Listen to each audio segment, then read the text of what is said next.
Mawulire ge tulinawo nga president ayolekera Mbale City olunaku olwaleero wenjogerera ng'obunkenke bweyongedde nga bwe nnakugambye nti okutya mu bakulu abali mu buyinza bw'eggwanga erya Uganda obunkenke bweyongedde kumpi mu buli sekita wuliriza.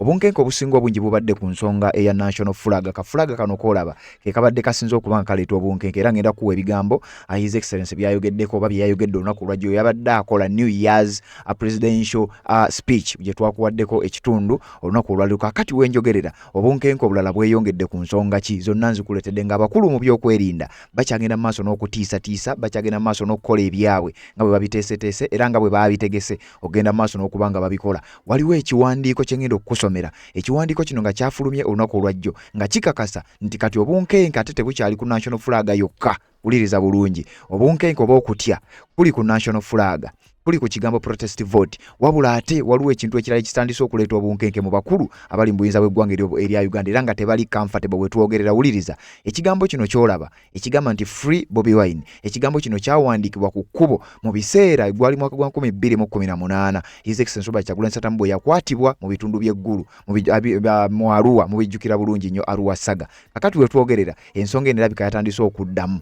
Ekigambo kino kyolaba bagamba nti protest vote era oli yawandiise tinga 15 January 2026 nasembyayo ekigambo nti protest vote. Omukulu oba omuntu yenna eyakoze ekintu ekyo wenjogerera nga yakwatiddwa, wabula nga kigambibwa okuba nti kuno kutya. Okutya tekukomye ku fulaga kwokka, kutandise n'okudda ku bigambo obugambo ebiwandiikibwa nga bakimanyi bulungi nnyo nti ebigambo bino bizze biwandiikibwa era birina impact ey'amaanyi nnyo naddala mu ezo enkyukakyuka ezizze zibeerawo. Kakati nze ne nkuyiggira mu bitundu ba mu mawanga ag'enjawulo. Enkyukakyuka nnyingi nnyo zizze zaapeninga era nga ziva ku bigambo ebyo ebizze nga biwandiikibwa ku makubo. Ebigambo bino biba ne message ate nga bituuka kumpi ku buli muntu akozesa ekkubo era nga tuzze tubirabako mu mawanga ag'enjawulo. Kakati nkuleetedde example. Mawanga ki ebigambo bino gye bizze nga bikola era ebigambo bino birina impact ki ogenda kutya ne we bituuse okuteeka abasajja ku bunkenke. Era yawandiisa ekigambo mu kkubo nti protest vote nga 15 mwezi gwa January 2026 wenjogerera ng'ali mabega wa mitayimbwa naye ng'ekigambo ekyo kitiibwa olw'ensonga mu zi revolution ezizze zibeerawo ba dictators abazze basuulibwa. Ekyamazima bino ebigambo bizze nga biwandiikibwa era obunkenke bubadde bw'amaanyi nnyo. Kakati ate ne strategy endala gyengezzaako okunoonyereza oluvannyuma lw'okufuna advice okuva mu bamu ku bantu abagoberera emikutu gino. Ngenze ne nkola kunoonyereza ng'ate waliwo n'emizindalo gye bayita bluetooth speakers. Ekyamazima nga giyina gye gizze gikozesebwa ng'abantu bateekako obubaka obw'enjawulo mu ngeri ez'enjawulo naddala mu moments ez'enjawulo eza revolution era nabyo bitandise okuba nga bireeta obunkenke. Wuliriza essaawa yonna jjukira internet eyinza okuba nga ejjibwako, eyinza okuba nga ejja kuggyibwako essaawa yonna. Sigambye lwaleero okusinziira ku kitongole ekya UCC n'ebirala bye tujja okugenda maaso n'okuba nga tukuwa ekigenda okuddako bwe bunkenke obuli mu bakulu abali mu buyinza bw'eggwanga erya Uganda. Obunkenke tebuli mu bantu ba bulijjo, obunkenke tebuli mu bannankyukakyuka era temuli mu abo abaagala enkyukakyuka, wabula buli mu abo abali mu buyinza era abakutte obuyinza obw'eggwanga erya Uganda. Kakati bye nkuleetedde mu mboozi eno byonna ngenda kubeera nga mbikutuusako, wabula nga n'okulabulwa kweyongedde okuba nkugenda mu maaso. His Excellency Robert Kyagulanyi Ssentamu yabadde ayogera olunaku olwajjo ebimu ku bigambo bye tutasobodde kukumalirayo ogendagenda maaso n'okuba nga obiwulira ensonga zibeere nga zitambula. Nkugambye ebigambo ebiwandiikibwa mu makubo bireese obuzibu. Bano bagamba nti twabirabako mu mawanga agamu nga bituuka n'okuggyako zi gavumenti. Kakati ku mulundi guno tetujja kukkiriza mutandike kubiwandiika ng'obudde bukyali. Kyokka jjukira internet essaawa yonna egenda kuba nga ejjibwako. Kati bano bagamba oba kigambibwa nti balina endowooza singa internet enaaba ejjiddwako obubaka buno bwe bunaaba butandise okuyitaayita ku makubo bwe buti, kyamazima tuyinza okuba nga tetulina kye tukoze. Tuyinza okuba nga tulina mbeera yonna gye tutaddewo okuggyako internet kiyinza okuba nga tekigenda kututaasa. Kyokka nga mukadde kano His Excellency Robert Kyagulanyi Ssentamu ayolekedde Mbale City era ng'ebigambo byennyini byazze ng'ayogera, ebigambo byennyini byazze ng'akuma mu bannayuganda ebibadde bibawa amaanyi era ne biteeka abakulu ku bunkenke bye bimu ebisuubirwa okubeera ng'agenda kuddamu okubigamba abantu. Era nkugambye wenjogerera abakulu bali mu kaweefube obw'okulaba butya bwe bagenda okontrolinga abantu nga ne bwe banaaba baggyeko internet ebigambo nga bino biyinza okuba nga bigenda kuleeta ensasagge singa ne kweyo internet gye badde genda okuba nga ereeta. Bye nkuleetedde mu mboozi eno era bye njagala oleme kubeera ng'omiisinga. Ddala gwe atambula naffe yonna gye tuzze tutambulira era zaagoberera omukutu guno n'ebigambo nga buzze ng'obiwulira. Kakati atanaba kuba nga otwegattako nga bulijjo nyongera okujjukiza nti kkirira wansi awo olaba ekigambo subscribe kikwateko kwata kadi ka notification kakuyambako kubeera omukwaba basooka okumanya buli otuba tutaddeyo ensonga ne ziba nga zitambulira ddala bulungi nnyo. Kkirirako mu comment section teekayo obubaka bwo ku nsonga ez'enjawulo era ze tuba tukuwaddeko wano tujja n'obubaka obwo ku nkomerero ne tuba nga tubuyitaayitamu. Byenkuleetedde mu mboozi eno bye saagala osubwe ate gwe amaze okuba nga obikola genda maaso n'okuba nga osharinga information eno etuuke kumpi ku buli muntu. Tugenda mu kalulu ka 2026 ekibadde kirindiddwa essaawa erabika enaatera okuba nga etuuse. Abakulu nga bali mu kweteekateeka ne bannayuganda bagamba tetutudde era nabo batandise okubeera nga beeteekateeka. Kati nze ndi wano ogenda maaso n'okuba nga mbikuwa biki ebireese obuzibu naye nga yawandiise protest vote mu kkubo ye wetwogerera yakwatiddwa kyokka nga jjukira oyo ali omu.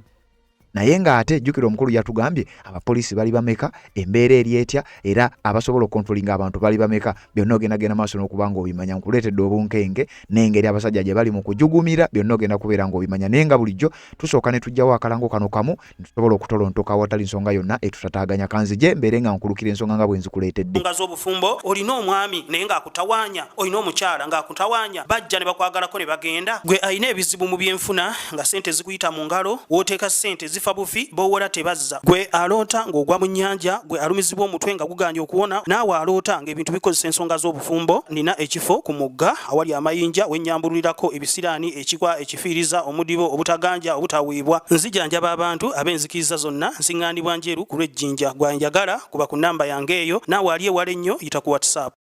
Webale kubanga okyaliko, webale kubanga okyagoberera yonna gy'osinzira okuba gy'otulabira naddala gw'atambula naffe ebbanga lyonna. Tanaba kubanga osubscribe nga kikole beere nga tutambula ffenna. Mukutu baguyita Red Zone TV, Sebambulire Patrick nze mbeerawo okubeera nga nkutuusaako ensonga nga bwe zitambudde. Eyawandiise protest vote mu kkubo yakwatiddwa. Jjukira nkugambye oyo ali omu ate n'abamukutte baasobodde kukwatako oyo naye nga kigambibwa nti bino bye bimu ku ebyo ebitandise okuleeta obunkenke era ng'ebibuuzo byeyongedde mu bakulu nga beebuuza nti naye ddala bwe tunajjako intaneti kinaatugasa.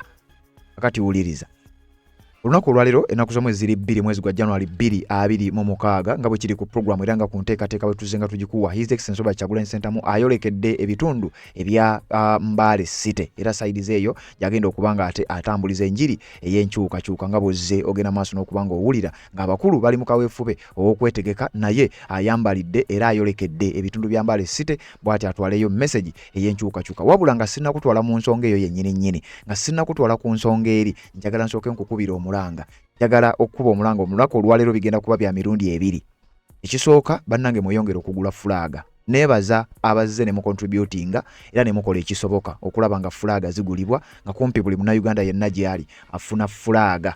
Kati fulaga twategedde bulungi nnyo era mwakitegedde buzibu ki na bunkenke kikaaki weereetedde abakulu abali mu buyinza. Nga bwe twogerera bali mu kutya fulaga tugenda kugikontrolinga tutya. Waliwo n'amawulire ge nnakuwadde olunaku olwajjo okuva mu nsonda ezeesigika nga zitulaga abasajja batidde nnyo ensonga ya fulaga olw'ensonga nti ojjukira wulirizawo wano ab'ebyokwerinda balina obuvunaanyizibwa era ng'ekigambo ekyo ne pulezidenti yakyogeddeko mu katambi k'engendo okukuwa. Balina obuvunaanyizibwa bw'okukuuma fulaga y'eggwanga erya Uganda. Kakati mu buvunaanyizibwa obwo tolina kukkiriza kulaba ng'omuntu yenna azannyira ku fulaga ey'eggwanga. Kakati ate waliwo ab'amagye oba n'abantu abalala bali mu kusayidi ya NRM abeesomera abawuliddwako nga boogera nga balaga nti bagenda kukuba omuntu yenna ayina fulaga. Kakati olutalo wulira we luli. Waliwo section y'amagye mbu erowoozebwa okuba nga bo bajja kuyimirira ku mazima era bajja kuyimirira n'etteeka nga bwe ligamba tokkiriza kulaba muntu yenna ng'atyoboola fulaga y'eggwanga kubanga gy'olwanirira gwe w'amagye oba ow'ebyokwerinda. Tokkiriza kulaba oba w'amagye munno ng'akuba omuntu akutte fulaga kubanga oyo abanga muyeekera eri eggwanga eryo. Kakati abamu bagamba tujja kugoberera amateeka. Abalala bo oba oli abo bayinza okuba nga bajja kugoberera ebiragiro. Kakati enjawulo weegenda okubeera weewo. Waliwo abagenda okugoberera ebiragiro batandika okukuba abakutte fulaga. Waliwo abagenda okugoberera amateeka batandika okukuba abakuba abakutte fulaga. Kakati gwe munnayuganda kiki olina okukola? Kkirira awo osobole okuba nga ogenda maaso n'okwegatta ku mukutu guno. Naffe tulina kaweefube ow'okugula fulaga nga Red Zone Media era tubuze tukikola bulungi nnyo. Fulaga abantu batandise okuzirinnyisa buli omu azitunda bbeeyi gy'ayagala era ng'obumu ku bufulaga buno bwe butono bwe tukyasobola ogenda maaso n'okuba nga tugula wabula mu bungi. Fulaga tuzigula mu bungi obw'ekika ekya waggulu. So kakati gwe wenna eyagala okuba nga otwegattako ennamba z'essimu zezo koyinza okuba nga oyita. Neebaza abazze ne mu contributinga naye nsaba abayina fulaga ng'ogwo oyina fulaga osobola otuyita ne tuba nga tukima fulaga ezo era ensonga nebanga eggukira ddala bulungi nnyo nga bweteekeddwa okubeera ng'etambula ku mukuto gwa Radio TV kw'obeera ogenda okusinziira obeere ng'ocontributinga nga bw'ocontributingira ewalala president yakugambye gula fulaga mu bungi ate zigulira abantu abo abateesobola kubanga fulaga yatandise okubanga ereeta ekyusa ebigambo emboozi zitandise okuba nga ndala nnyo naddala mu byokwerinda abamu bagamba kituufu abantu bakozese fulaga kulaga mukwano eri bannansi era ne president ebigambo byazze nga abyogera kakati obunkenke obuli ku fulaga bw'ogigula oba oyongedde obunkenke ku basajja bali kakati ate nga kyekigendererwa kyakubateeka mu mbeera eri uncomfortable kati wuliriza ebigambo byogenda okuwulira ebigambo bino era byekuusa ku nsonga za fulaga byayogeddwa His Excellency Robert Kyagulanyi Ssentamu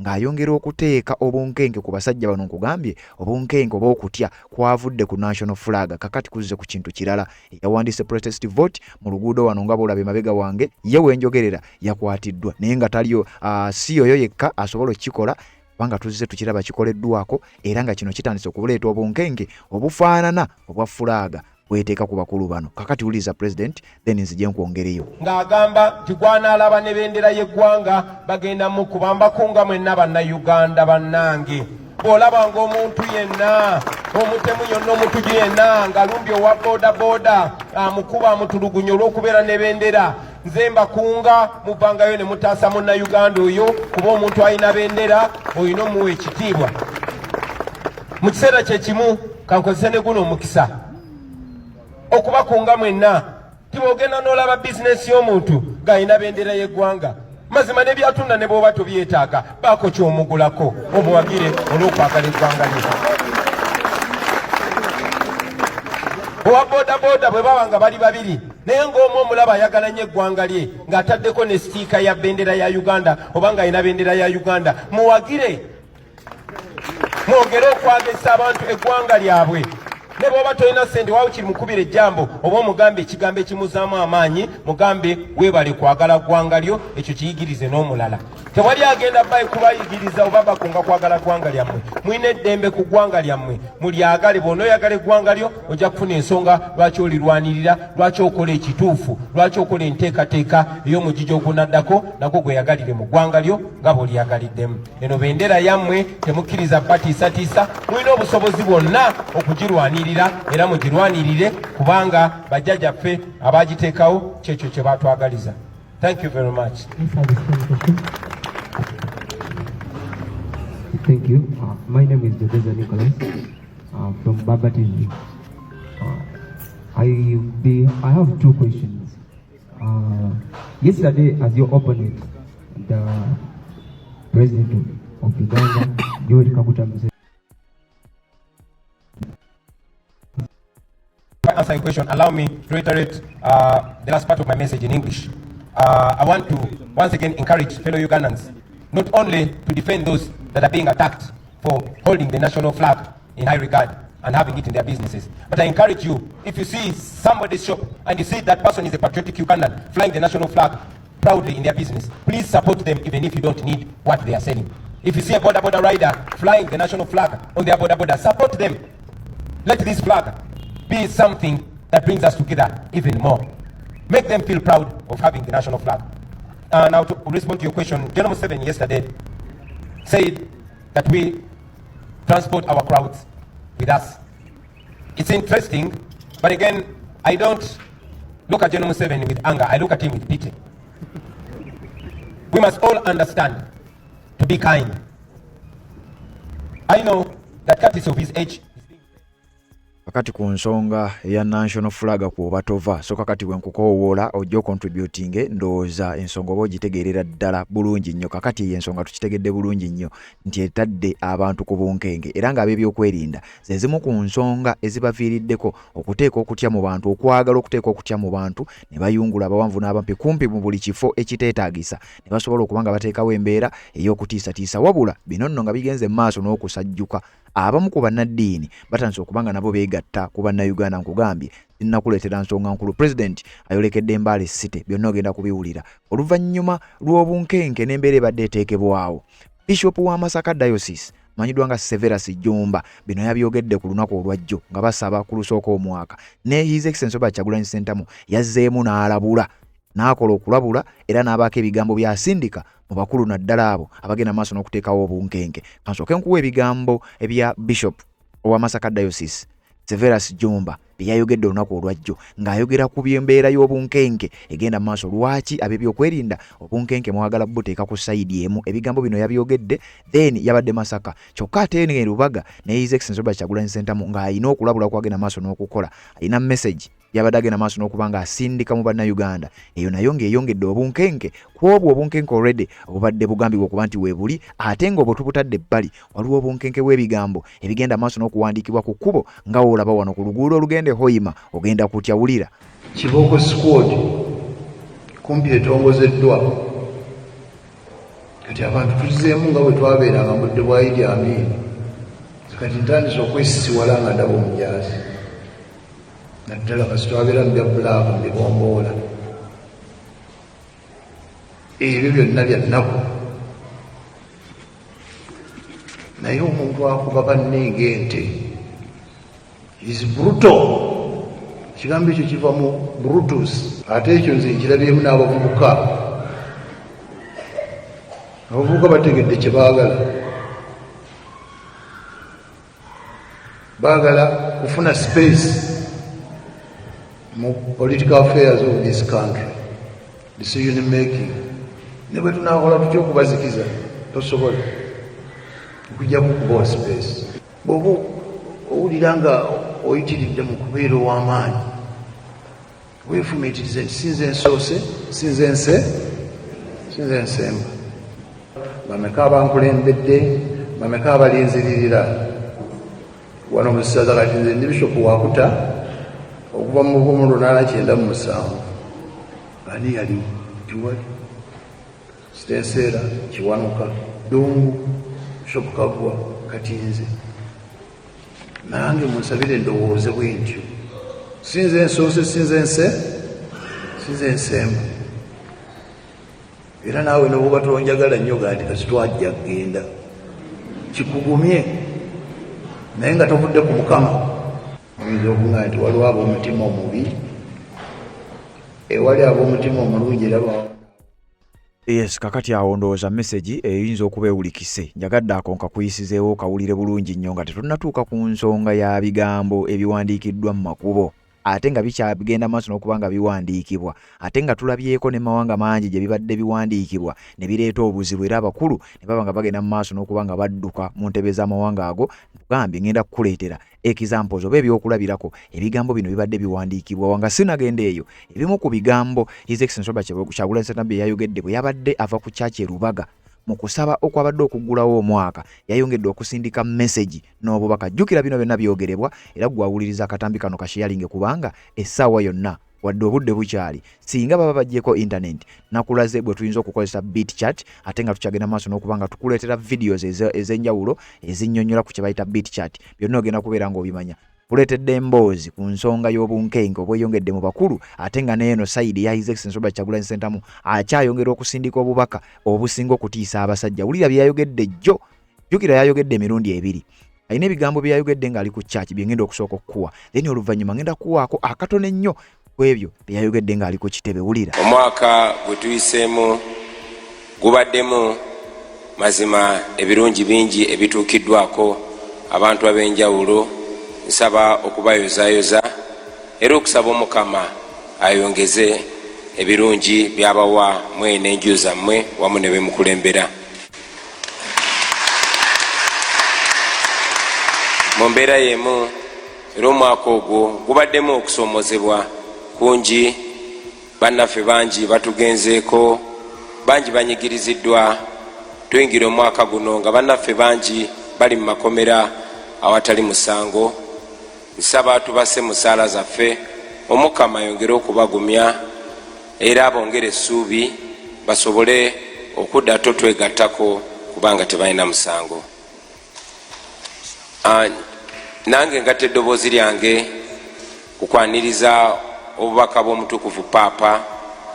Amazima ng'era Ssaabakristu b'eggwanga bw'ayogedde, omutukuvu Paapa obubaka obwo alinga eyabusindikidde ffe bannayuganda. Naddala mu kaseera kano nga tubuzaayo wiiki 2 zokka okutuuka ku kulonda, kwe tusuubira nti kwe kuyina okuyamba eggwanga lyaffe okuva mu kifo ekimu okudda mu kirala mu ddembe ne mu bwenkanya. Omubaka bw'omutukuvu Paapa bubaddemu ennyingo nnyingi, naye ennyingo 2 oba oliawo 3 esinga tukwatako ffe nga bannayuganda. Ennyingo esooka ate nga nkulu nnyo eyo tukubiriza okuuma, okukolerera n'okuyaayaanira emirembe gibukale buli wamu. Mazima ensi tesobola genda maaso nga terina mirembe. Omutukuvu Paapa tukubiriza, naye era tukkirize ffenna nti buli omu alina obuvunaanyizibwa bwe okulaba ng'emirembe egyo gibeerawo. Era nga Honorable Nassolo bw'akyogeddeko nti emirembe okubeerawo waliwo ingredients oba ebinnonogo ebibeera mu mirembe egyo. Kizibu nnyo emirembe okubeerawo nga tewali bwenkanya. So nsaba okukubiriza bonna bekikwatako, naddala abo abalina obuyinza, okufuba okulaba nga wabeerawo obwenkanya, kubanga batuyigiriza nti emirembe si embeera y'obutabawo lutalo, wabula emirembe kwe kubaawo ku bwenkanya. Peace is not just the absence of war but the presence of justice. Era nsaba ffenna tujjukire nti amazima omuntu okuba n'emirembe aba alina okuba n'eddembe. Kizibu nnyo omuntu okuba nga talina ddembe lye ate n'aba n'emirembe. So ffenna kitule mu mitima nti tulina okukolerera obwenkanya. Abo abalina obuyinza bafube okuba nga waliwo obwenkanya kitusobozesa okuba n'emirembe, ate n'abantu babeere n'eddembe lyabwe, awo wamma emirembe gisobole okubukala mu ffenna. Omutukuvu Paapa alina n'ennyingo gy'ayogeddeko ate nga nkulu nnyo, naddala mu kaseera kano. Ennyingo gyawumbyewumbye mu kyayise rule of law oba enfuga ey'amateeka. Kikulu nnyo ffenna ne tugoberera amateeka, abafugibwa n'abo abafuga, abakulemberwa n'abo abakulembera. Amateeka gano gatukwatako ffenna. Kikulu nnyo abakulemberwa ogoberera amateeka, naye ate mwattu kikirako obukulu abo abakwatisa amateeka okuba nga bagagoberera, awo kireetere n'abo abakulemberwa okugagoberera nogawa ekitiibwa. Amateeka mangi getugoberera, era wabaddewo okubaganya ebirowoozo bingi nnyo ku mateeka agaliwo mu biseera ebyokulonda. Mu kaseera nga buli omu abuusabuusa, buli omu teyeesiga munne, kirungi nnyo nti tulina amateeka agakola ku byokulonda era tugagoberere. Waliwo etteeka abantu bibadde bakubaganyako ebirowoozo. Etteeka eryo liri mu act oba etteeka lya parliament lye bayita Presidential Elections Act section number 31 oba kawairo 31 subsection 4 erigamba nti bannayuganda bwe bamala okulonda baddembe okutunuulira ebigenda mu maaso n'okuuma akalulu kaabwe nga bayimiridde emita 20 okuva ku meeza we balondera. Nsaba okubiriza abo abakuuma ddembe n'abo ab'obuyinza basse nnyo ekitiibwa mu eri etteeka, era bakubirize ne bannansi okuuma emirembe, naye nga bagoberera etteeka eryo. Babeere bamativu mu mutima, etteeka baligoberedde naye balikozeseza okufuna kye baagala, ne bafuna okulonda okw'amazima n'obwenkanya nga basobodde okuuma akalulu kaabwe mu buntu bulamu, mu bukkakkamu, naye ate nga batunula enkaliriza. Njagala okumaliriza obubaka bwange nga nsinziira wano mu nnyumba y'Omukama, ng'era nnyimiridde wansi wa bendera ya Uganda, mwenna okubaagaliza omwaka omupya omulungi ne Uganda empya ennungi. Omukama abeere nammwe. Kati ng'obubaka amaze okubuwa mu church bw'atyo yagenze mu maaso n'abaako okwogerera kwe yakoze New Year's remarks oba speech gye yakoze olunaku olwajjo nkakasa nga basinga obungi mwabirabye kakati ekiwandiiko ekifulumye era nga bwe ngendo kikuwa ku nsonga ez'enjawulo naddala ensonga ze nkugambyeko ekigambo ekyawandiikiddwa mu luguudo kireese obunkenge nkugambye wano njagala okwatirireko era njagala ogoberere kati nga sinnaba kubanga nkuwa ebigambo ebyo ngenda kusooka kukuwa bigambo bya His Excellency bye yayogedde gye buvuddeko era ebyo byowulidde eby'omu church byanjawulo ku bino kyokka nga bino byonna bikyaleeta obunkenge ate nga n'abawandiika mu nguudo bwe batandise abaana batandise okusindika message nga baziwandiika mu makubo nga bawandiika ebigambo ebizaamu abantu amanyi mu makubo ng'oba oliawo bakoppa ku ekyo ekyakolebwa nga basibye His Excellency Robert Kyagulanyi Ssentamu oba oliawo nga bakoppa ne mu mawanga ag'enjawulo agazze gakozesa strategy eno era ebigambo bizze nga biwandiikibwa mu ngeri y'emu kakati noono yakikoze wenjogerera nga yakwatiddwa naye nga kigambibwa okuba nti bino byonna kutya kwennyini era nga ebigambo ebividdeko ensonga eno ensonga eviiriddeko okukwatibwako omuntu ono bagamba bakiyise unauthorized road sign wordings bino no byawandiikiddwa ku luguudo Kampala Kiboga Hoima Highway era mu bitundu bye Lwamata amanyisayirize Lwamata ensonga eno gye yatambulidde era ebigambo ogenda kubiwulira ensonga zireesa abakulu akubeera nti bali mbunkenke bagamba okuba nti ebigambo bino byandibanga bijja kukozesebwa nnyo singa internet ejja kuba ejjiddwako omwana yawandiseewo ebigambo bwe twogerera ng'abasajja baagumbyewo dda ne bagenda maaso n'okuba nga batandika okukwata era oyo yakwatiddwa naye nga kigambibwa okuba nti newankubadde okutiisatiisa kungi ebigambo bikyagenda maaso n'okuba nga biwandiikibwa ngenda kuwa ekiwandiiko ekikakasa bino ngenda kikusomeramu tubeere nga tutambula wabula nga sina kutwala mu kiwandiiko njagala nsooke nziggyewo ebigambo ebirala His Excellency obubaka bwe yaweerezza naddala nga ggulawo omwaka biri byabadde bya mu kyaki kakati bino ate yabyogeredde ku kitebe ekya National Unity Platform yabadde akola okulabula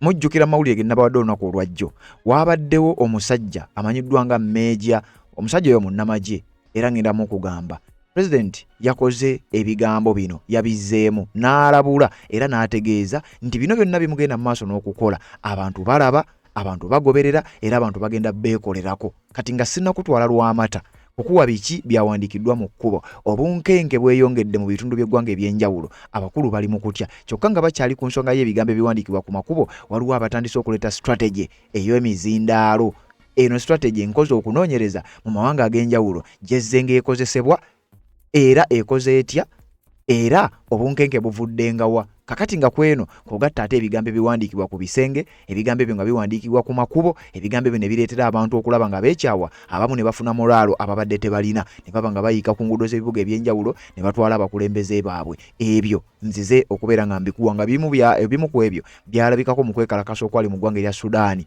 wano ku muliraano Sudaani wano mu mambuka Sudaani eri eya Bashir yabwe twogerera Bashir ng'ali mabega wa mitayimbwa yali president era yali omusajja ow'amaanyi ebyo byonna ogenda biwulira wabula byonna kigambibwa nti omusajja afuuse ekizibu era asinze okuteeka abasajja bano ku bunkenke buli lwakola okulabula naddala eri abamu ku bakulu abakozesebwa oba abamu ku bavubuka abakozesebwa ekyamazima message tekomaawo olunaku olwajjo yabadde ayogera ku musajja ali mu magye gwe twakuwadde eyabadde akuŋŋaanyiza abavubuka abeeyita nti baggeto nga bagamba nti bagenda kunoonya buli ewali edduuka eritunda fulaaga babeere nga balibba bali routing bakuba abantu ebigambo bino president yabagambye bye mugenda okukola mu bikole naye abantu balaba ate abantu abaduumira mujja kugenda maaso n'okukola ekyo kye mukkiririzaamu babadde bamubuuza kibuuzo bannamawulire nga bafunye mu session emubuuza era ebimu ku bibuuzo yabyanukudde mu ngeri bw'eti kino kankidde mu Luganda Sematimba Bwegire abuuzizza kyenjogera ku munnamagye omu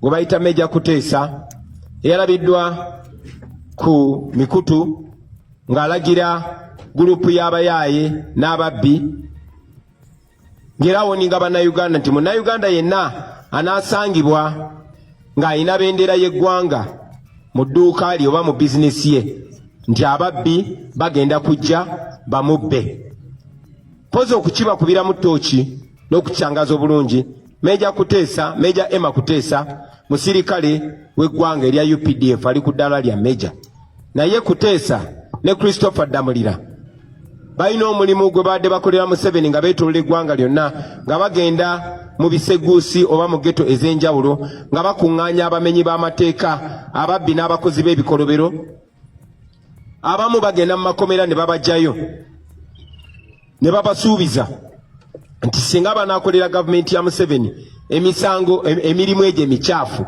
egiri egyo mu okutulugunya abantu okuba abantu naddala opposition bajja kuba tebalina musango era gavumenti ejja bakuma era be bayaye n'ababbi n'abatemu be mwalabako nga Museveni agenda okwewandiisa nga bayita mu kibuga nga banyagulula abantu nga bakuba abantu omukyalo omu gwe bakuba yafa n'okufa mu be banyagulula mwalimu ne Jessica Lupo naye tewali musango gonna gwe babagulako kakati kubanga bannayuganda batandise okweyagalira mu bendera yaabwe Meja Kuteesa yalebiddwako ng'akubye olukuŋŋaana ng'alina abo abayaaye ng'abalagira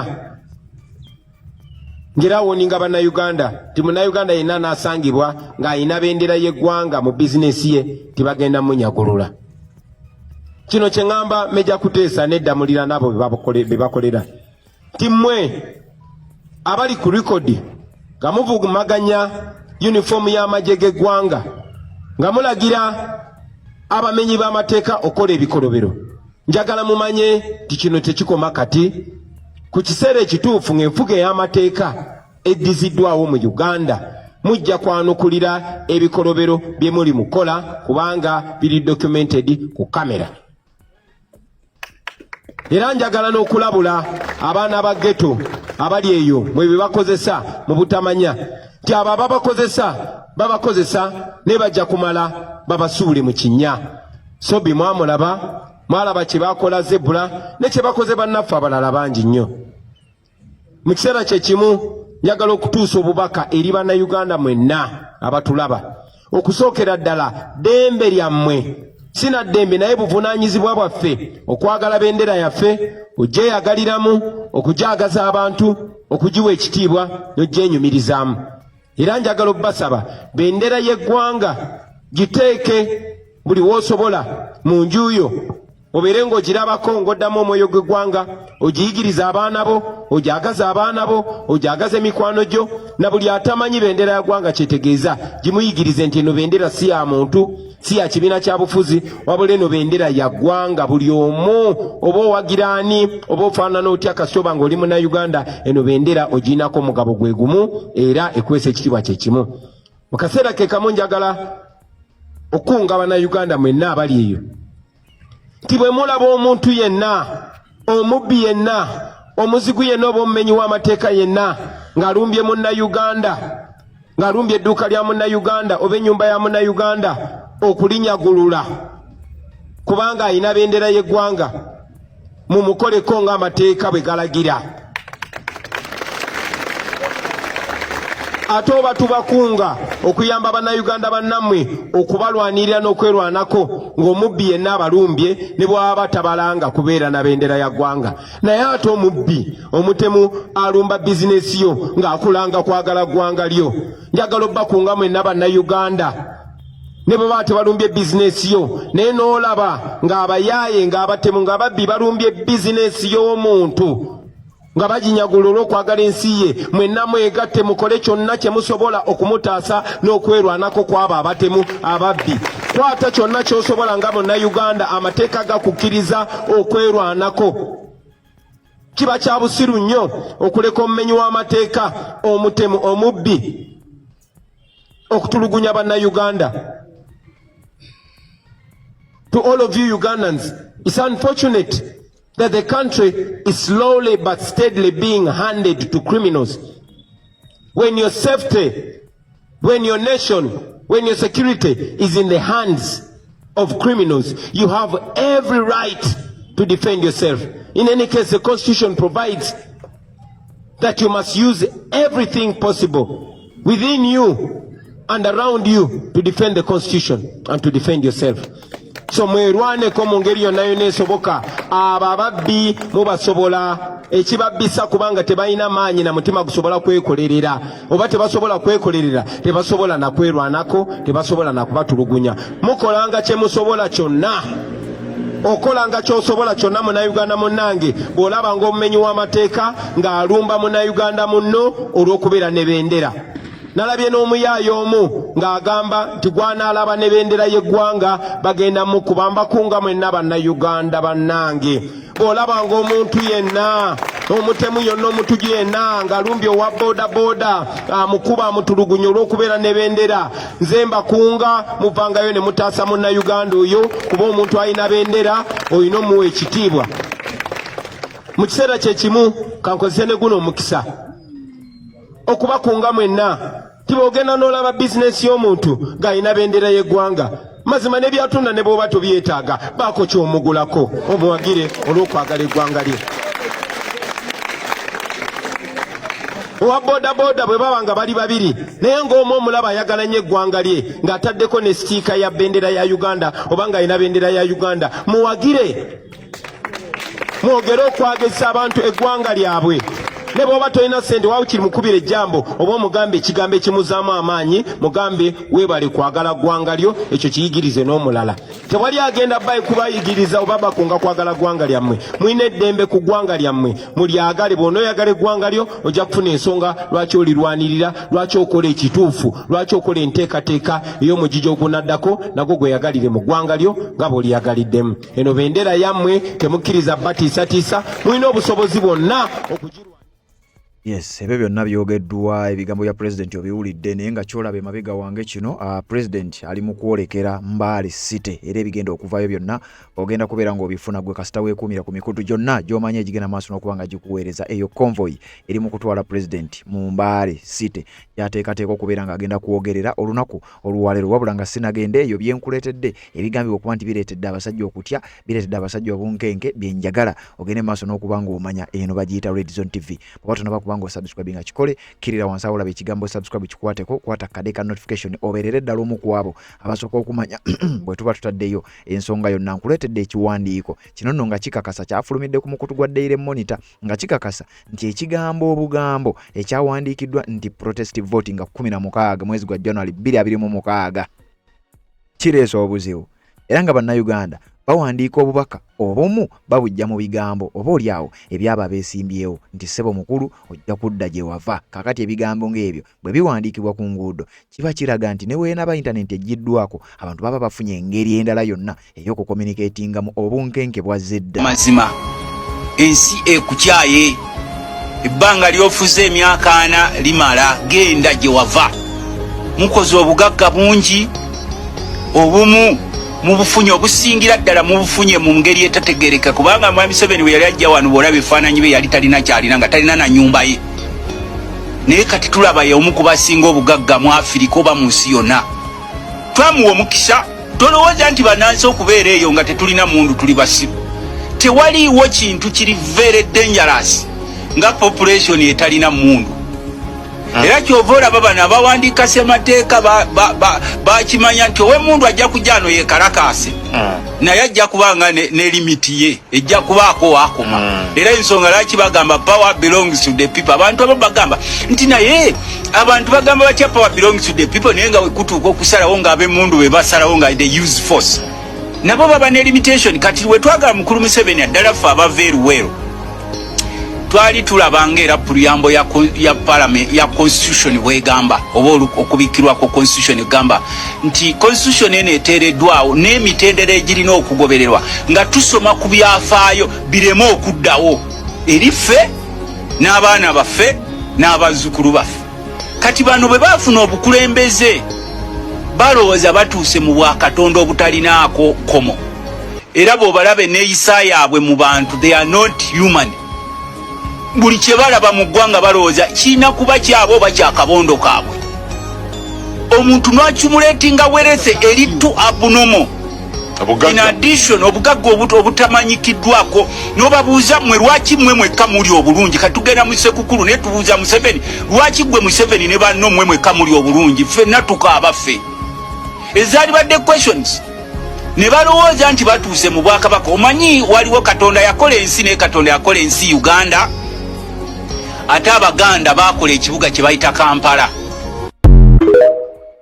Yes, nkugambye ebyo byonna byogerebwa. President ali mu kwolekera olugendo lumutuusa Mbale City era ebigambo ogenda biwulira naddala gwe watambula naffe ku mukutu gwa Red Zone TV. Kakati nkuleetedde ki ekyaviiriddeko obunkenke obwaviiriddeko omuvubuka okukwatibwa, ebigambo ebize biwandiikibwa ku makubo ate nga bino si gwe mulundi ogusoose. Nakugambye byatandikira eyo mu mwaka gwa 2018 bwe baasiba His Excellency Robert Kyagulanyi Ssentamu. Ebigambo byatandika okuwandiikibwa kumpi ku buli kkubo erifuluma ekibuga Kampala, ekkubo nga lya Chorus. Bannayuganda baatandika okuwandiikako ebigambo Free Bobi Wine n'ebigambo ebirala ebifaanana bwe bityo. Kati kigambibwa okuba nti abakulu baafiiringa ka pressure era nga bino gye byatandikira. Ka pressure ako kalabika nga kandiba nga kakomyewo. Yali akwatiddwa, abantu tebawandiika ebigambo bino nga babiwandiika bagezaako okucommunicatinga n'omuntu atambulira ku kkubo eryo, abali mu takisi, abavuga emmotoka zaabwe. Omuntu ayinza okuba abadde tamanyi kigenda mu maaso olw'ensonga internet eyinza okuba nga mukadde ako ejjeddwako. Kakati message eyo eba ekolawo nnyo ng'ate ku kino kwe tugatta His Excellency Robert Kyagulanyi Ssentamu kye yatugambye ebayita BitChat. Eyo app esobola okukozesebwa nga internet ejjiddwako. Kakati ate n'obubaka obufaanana bwe buti bwe buba butandise okusaasaanyizibwa, abasajja baali balabyeko ekyali kituuseeko mu mawanga ag'enjawulo ng'obubaka buwandiikibwa ku makubo era ebyaddirira biyinza okuba nga tebyali birungi nnyo. Kakati wenjogerera baayanguye mangu nnyo ne bayiwa abawanvu n'abampi ne baba nga basobodde okuyimbula oba okunoonya ne baba nga basobodde okunoonya omuvubuka eyawandiisa ekigambo ekyo. Bwe batyo ne basobola okuba nga bamututte, wabula kigambibwa okuba kirowoozebwa nti tebyakomyawo, byandibanga ebigambo bikyagenda maaso n'okuba nga biwandiikibwa. Kakati wulira, poliisi ekakasizza nti yakutte omuntu oyo eyakoze ekikolobero ekyo baayise ekikolobero, eyakoze ekikolwa ekyo kitamenya mateeka. Nze kyesisuubira era ngenda maaso n'okuba nga nkinoonyerezaako ndabe etteeka ki ekiba kimenye, kubanga wano bakugambye yakoze unauthorized poster word oba road sign wordings, yawandiise ku kkubo alina lukusa, kiri unauthorized kyeyakoze. Era oba oliawo sesimu ku nsonga ezamuviiriddeko ogenda maaso n'okuba nga akwatibwa. Kakati mukadde kano nga President ayolekera ebitundu ebya Mbale City, njagala tuyiteeyite mu kiwandiiko kino ekikakasa eggule lino era naawe ekyenkakasa kiweetaaga ogenda maaso n'okubeera ng'okimanya. Ekiwandiiko kino nga kigamba nti ebigambo nga bino tebikkirizibwa era nga bakakasa nti poliisi bw'etyo yagenze maaso n'okuba nga ekwata, yagenze maaso n'okuba nga akikola ekigambo kino kyenkugambye ekyawandiikiddwa mu kkubo. Ono yagambye nti nga 16 omwezi nga 15 mwezi ogwa January omwaka 2026 lwe lunaku olwa protest vote. Kyekigambo kyokka kyeyawandiise mu kkubo era ng'ekigambo ekyo kirabika kyekyaleese ebuzibu era kyekyavuddeko obunkenke nga ne wetwogerera essaawa eno ali mabega wa mitayimbwa. Mukutu gwa Red Zone TV njagala tuyiteeyite mu kiwandiiko kino, then oluvannyuma nsobola okukuwa biki ebirala bye nkuleetedde ku mukutu guno obeere nga nabyo obitegeera bulungi nnyo. Kakati wulira nga bagamba batya: Police arrest suspect over protest vote road sign inscriptions on Kampala Hoima Highway. Ugambye ejjukira bino byabadde side z'Erwamata era ekifaananyi ekyo kyolaba ng'ennaku z'omwezi lumu omwezi ogwa January 2026 wekyafulumiziddwa oba ekiwandiiko kino wekyafulumiziddwa ku mukutu gw'amawulire ogwa Daily Monitor. Jjukira Daily Monitor eno y'emu ku Nation Media Family oba Nation Media Group omugijjukira omuli NTV n'ebirala ebifaanana bwe bityo. Unauthorized road sign wordings at sections of the Kampala Kiboga Hoima Highway in Rwamata Town Council Kiboga District. Ekigambo kino gye kyawandiikiddwa era gye kyasangiddwa. Era wano nga bagamba the police in Wamala region are holding one suspect accused of placing unauthorized road sign inscriptions on some sections of the Kampala Kiboga Hoima Highway in a total contradiction of the known official procedures. Nti police mu bitundu bya Wamala region oba mu tundu erya Wamala region yakakasizza nti yakutte suspect omu ogenda maaso n'okuba nga akwata ekkubo n'aliwandiikamu ekigambo oba kye bayise unauthorized road sign inscriptions mu sections ezimu ez'oluguudo oluva e Kampala okudda ekiboga ate era n'okudda Hoima ku highway eyo. Era mbu kino kyamenya amateeka ga traffic oba ga entambula z'oku nguudo, ekintu ekitaagoberedde mateeka mbwera ezimu ku nsonga ezaamukwasizza. Wuliriza. Wamala Regional Police Spokesperson Lamek Kigozi said the unauthorized road sign inscriptions written in big letters read protest vote. He said these reflect individual political opinions and affiliations, but also go against the mandate of an individual to do the work only authorized by the Ministry of Works and Transport. Nga bagamba nti ekigambo ekinene ennyo twakisanze nga kiwandiikiddwa mu kkubo eryo nga bwe nkugambye waggulu. Ekigambo nga kigamba nti protestive vote. Naye ate nze bwe ntunuulira ekigambo kigamba nti nga 15 January 2026 protestive vote kaliba kaleseeyo oli abo bayinza okujjukirizaamu naawe. Kakati nga bagamba nti kine kye yakoze kimenya mateeka olw'ensonga takkirizibwa ye ng'omuntu wa bulijjo. Obwo obuyinza buweebwa ministry ekola ku nsonga za works and transport, yekkirizibwa okugenda maaso n'okubanga ekola ebyo. Kakati bagamba kyono kye yakoze oba oli awo kyamenye mateeka ate era ng'agenda maaso n'okubeera ng'asaavinga era nga bwe nkugambye yamaze dda okubeera ng'akwatiddwa olw'ekyo kyeyagenze maaso n'okubanga akola. Naye nga tukyagenda maaso n'ekiwandiiko era ngenda kubanga nkikusomera kyonna paka yekigenda maaso n'okubanga kikoma okitegeere bulungi nnyo eyo gye bayita Redson TV tukuweereza mu mpeereza ey'enjawulo. Naye nkugambye bino byonna obiraba His Excellency ali mu kwolekera mu bitundu ebya Mbale City yagenda okubanga ayogerera osobola okubanga ate owulira message yagenda okuwa abasaidize eyo. Kakati wuliriza tukyagenda maaso n'ekiwandiiko. In a statement last weekend, Mr. Kigozi said the Kiboga District Police Commander with the support of sister security agencies conducted an intelligence-led operation in Kiyinja village, Kyekumbya sub-county and in Rwamata Town Council in Kiboga district last Saturday, which led to the arrest of the suspect believed to be behind the illegal inscriptions on the highway. The search made in his 2 homes in Kiyinja village and Rwamata Town Council led to recovery of some exhibits of evidential value. Uliriza. Omwogezi wa police ono mu region yene wa Wamala region Maidwanga Lameka Kigozi yagambye nti poliisi ey'ekiboga oba komanda wa poliisi y'ekiboga nga yambibwako ebitongole ebirala ebyokwerinda ebikolaganira awamu n'ekitongole kya poliisi era poliisi y'ekiboga mbo baakoze okunoonyereza, baakola intelligence ne bakola n'okunoonyereza okw'enjawulo mu maka ag'omukulu ono nti era amaka gaakolebwa mu bitundu bibiri. Ayina amaka Ekiyinja village, Kyekumbya sub-county ne Rwamata Town Council era byonna mu district y'ekiboga. Kati ku Saturday baatandika omuyiggo bayiggono era mbo mu kunoonyereza kuno mu maka ge bagenda okukizuula nga wasangibwayo ebimu ku ebyo ebikozesebwa ebiyinza okuba nga bye byakozesebwa okuwandiika ku kkubo ekigambo protestive vote. The suspect admits to being part of a group that wrongfully inscribed a public road, and the efforts are being made to apprehend all the accomplices in this act, he said. Mr. Kigozi said the arrested suspect and the others still at large believed to be agents of the opposition National Unity Platform Party, riding on a numberless motorcycle placed the road sign inscriptions at sections of the Kampala Kiboga Hoima Highway at around 9:20 p.m. last Friday before speeding off yet an unknown location. Nga bagamba omwogezi wa police nga agamba nti bano baakizudde era oluvannyuma lw'ono okukkiriza nga bamaze okubeera nga bamukwata yakkiriza nti ekituufu yabadde agenda maaso n'okubanga okikola nti era kigambo ekyo baakiwandiikawo kiro lunaku olw'okutaano ekiro ekyakeesa olw'omukaaga nti bwe baamala okiwandiika baali batambulira ku ppiki eyali numberless era bawagizi agents believed to be agents balowoozebwa okuba nti ba agents oba bakozi ba kibiina ekya National Unity Platform nti era babadde batambulira ku namba ekyetalina namba plate numberless. Bagenda maaso n'okuba nga bateeka ekigambo ekyo ku luguudo olwo ssaawa zaalinga 3:2 ez'ekiro lunaku olw'okutaano era ne bavuga ku sipiidi ey'ekika ekya waggulu ekitaategeerekese. Kakati poliisi egenda maaso n'okukakasa. Wuliriza.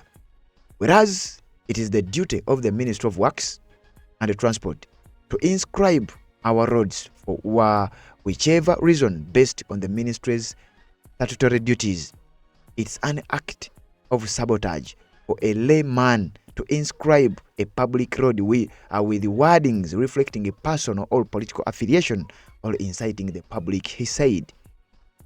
Yagambye nti newankubadde tukimanyi bulungi nnyo nti guno mulimu gwa Ministry ya Works and Transport, Ministry y'ebyentambula ey'akatumba wamala okugenda maaso n'okukola omulimu guno oba okuwandiika ku nguudo oba okuteekako obubonero oba ekintu kyonna ekyefaananyiza bwe kiti nti kaakati omuntu wa bulijjo yenna agenda maaso n'okubeera ng'akikola aba amenye era baamenya amateeka basabotaginze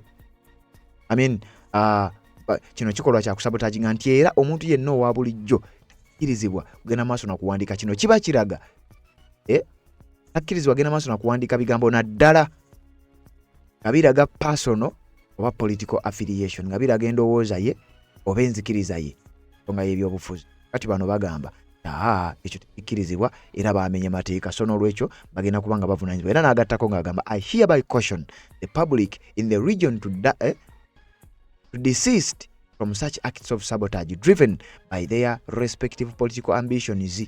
Era agenda maaso n'okulabula abantu bonna naddala mu region eyo weewala okugenda maaso n'okukola ekyo nga balaga enzikiriza yaabwe. Anybody caught in such actions will be arrested and prosecuted. Nti omuntu yenna anaakwatibwa agenda maaso n'okukola ekyo yakwatibwa era avunaanibwa. Ono nno ye Lammeka Kigozi. The clearly road wordings that attract attention of the road users placed at sections of the highway in Rwamata Town Council yakakasizza ebigambo bino ebyabadde byogerwa era ebyabadde ebyaleeteddwa omusajja ono obuzibu byabadde biraga obanga bigezaako okukonvinsinga okudyekadyeka omuntu ddala mu nzikiriza ez'enjawulo ez'ebyobufuzi. Kati ebigambo bino ne biba nga byaleese obuzibu era nga byaleese obungeke nga kigambibwa nti abasajja baatidde nnyo ebigambo ebifaanana bwe biti okubeera nga biwandiikiddwa ku nguudo ez'enjawulo wakati nga pulezidenti ayolekera Mbale City. Bino nkugambye ngenda bikuletera tebitandise kati era ezimu ku nsonga oba olyawo lwaki ebigambo bino bitiisa wuliriza. Emirundi mingi nnyo ebigambo bino bizze bikozesebwa era nga byatandikira eyo mu mwaka gwa 2018 wano mu Uganda olunaku lwe baakwata His Excellency Robert Kyagulanyi Ssentamu bitundu bya Arua ne bagenda maaso n'okuba nga bamusiba. Kakati ebigambo ebyo byawandiikibwa ku makubo ag'enjawulo nti free Bobi Wine era bya attracting attention ey'ensi yonna. Amawanga ag'enjawulo ebitongole by'amawanga amagatte n'ebitongole ebirala byonna byavaayo nnyo olw'okuba nti ebigambo byali bitandise okuwandiikibwa ku makubo ag'enjawulo era nga bino ebigambo kaali kabonero akalaga nti Uganda bonna bakkiririza wamu era si bamalirivu kukkiriza kulaba nga Robert Kyagulanyi Ssentamu yali akyagenda maaso n'okuba nga asibwa olwo nno nga byakatandika. Kakati wuliriza bino nno tebitandise kati ate tebitandikidde mu ggwanga erya Uganda. Gambye mu mawanga ag'enjawulo bino bizze bikozesebwa. Ajjukira Black Lives Matter okwekalakaasa okwali mu ggwanga lya America. Ekigambo ekyo kyawandiikibwa nga kinene nnyo ku luguudo olunene era ekigambo ekyo kya-inspiringa abantu bangi nnyo. Kakati waliwo okutya nti olyawo bino byandikola message ey'obulabe nnyo eri abantu ba bulijjo naddala mu kaseera nga internet eggiddwako. Ebimu ku bigambo byajja biwandiikibwa mu kwekalakasa mu mawanga ag'enjawulo. Waliwo kye bayita the People Power Revolution mu ggwanga lya Philippines. Okwekalakasa kuno kwaliwo mu mwaka gwa 1986 era nga baali bakuyise non-violent popular demonstration era abasinga obungi bakuyita EDISA oba People Power Revolution. Kwatwala omukulu amanyiddwa nga Ferdinand Marcos yali akulembera eggwanga erya Philippines. Mu budde obwo mu budde bwe bumu nga General Kaguta Museveni enaalayira nga president w'eggwanga erya Uganda kyokka nga mu ggwanga erya Philippines bo bali mu kwekalakaasa nga balaga obutali bumativu bwabwe era gavumenti y'eggwanga gavumenti y'omukulu amanyiddwa nga Ferdinand Marcos mu ggwanga lya Philippines bwetyo yawunzikibwa naye nga kigambibwa nti obubaka obwasinga okusaasaana ennyo n'okuzuukusa bannansi mu ggwanga lya Philippines bwawandiikibwanga ku makubo era nga kigambibwa okuba nti abamanyi ebigenda mu maaso mu kitundu ekimanyiddwa nga Metro Manila. Jjukira ekibuga ekikulu ekya Philippines bakiyita Manila. Kati waliwo ekifo bakiyita Metro Manila nga bw'olaba City Square amakubo gaasalibwako ebigambo ne bitandika okuwandiikibwa ku bisenge ku makubo ng'ebigambo bino bizuukusa abantu olw'ensonga nti baalinga basuubira nti empuliziganya egenda kuba ntono nnyo. Kati kigambibwa okuba nti okutya ekyagwa mu ggwanga eryo kwe kutya okweyolekedde wano kyokka olyawo kyandigwa ne mu ggwanga lino olw'ebigambo ebiwandiikibwa ku makubo. Wuliriza mu mwaka gwa 1989 mu ggwanga erya Romania waliyo okwekalakasa okwasaasanira eggwanga lyonna streets z'ebibuga eby'enjawulo mu ggwanga lya Romania. Kwatwala omukulu amanyiddwa nga Nicole Ceausescu ono yadduka mu ggwanga erya Romania oluvannyuma lw'ebigambo era nga kigambibwa nti byalinga bigambo bugambo ebyawandiikibwanga ku makubo ng'era boolaba ekigambo ekyo ekyawandiikibwa nti protest vote. Era ebimu ku bigambo ebyawandiikibwa waliwo yawandiika ng'agamba don't let them divide us, temubakkiriza kutwawula yawula.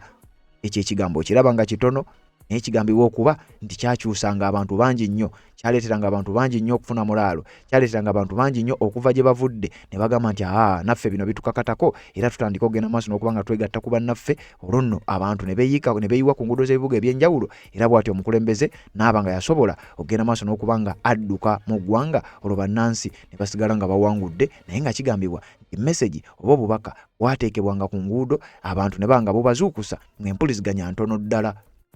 Okwekalakaasa okwali mu ggwanga erya Sudan mu mwaka gwali gwa 2019 era nga mu kwekalakaasa kwa Sudan okwekalakaasa kuno kwaviirako omukulu amanyiddwa nga Omar el-Bashir okuba nga ne wetwogerera ali mabega wa mitayimbwa. Omukulu oyo yakwatibwa ku nsonga ez'okubeera nti yali afuze eggwanga eryo okumalira ddala emyaka 30.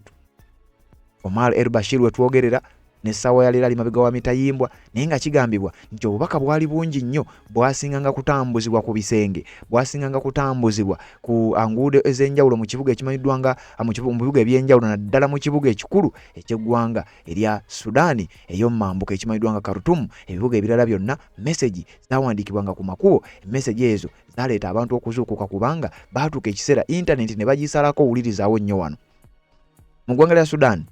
Omar el-Bashir nga yakyafuga baatuuka ne bajjako internet era internet eyo mu kugijjako kigambibwa okuba nti baatandika okuwandiika ebigambo ku makubo era ebigambo ebyo byaleetera bannansi okutandika okuzuukuka mpola mpola n'okuvaayo gye baali beekwese. Era mu ggwanga erya Sudan ebintu tebyasigala kyekimu. Kakati wandibanga waliwo okutya era okutya okuli mu ggwanga erya Uganda nti ebigambo ebyali mu ggwanga lya Sudan ne mawanga amalala byandibanga bigenda kusimbukira eyo bijje ne mu ggwanga erya Uganda. Kakati wuliriza okwekalakaasa kuno kwali kwa 2019 sidda nnyo.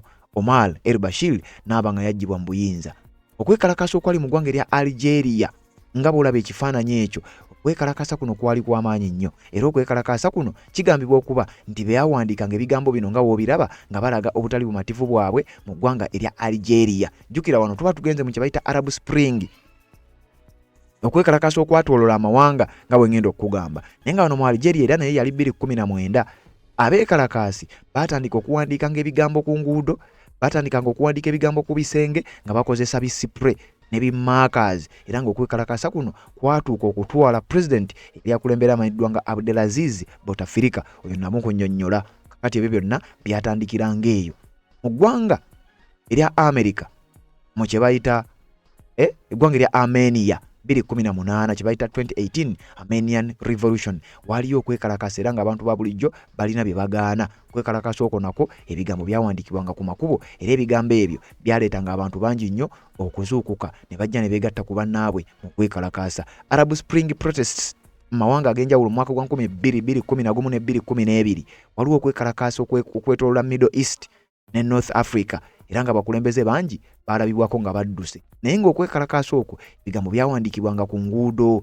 Ezimu ku message nti if you are not resisting you are assisting, nti gwe bw'oba toresistinze nga banno kwegamba oba toweegasse ku beekalakaasi okkiriziganyizza n'oli agenda mu maaso n'okuba nga atulugunya abo abeekalakaasi. Era nga mu message zino zaazuukusanga abantu ne bava gye bavudde ne bajja ne beegatta ku bannaabwe ne beeyiwa ku nguudo ne balaga obutali mativu bwabwe era embeera neesigala nga teri kyekimu ensonga nga bwe zaatambulanga era nga bwe zize zitambula mu bintu bino oba mu kwekalakaasa kuno kwe bayita Arab Spring.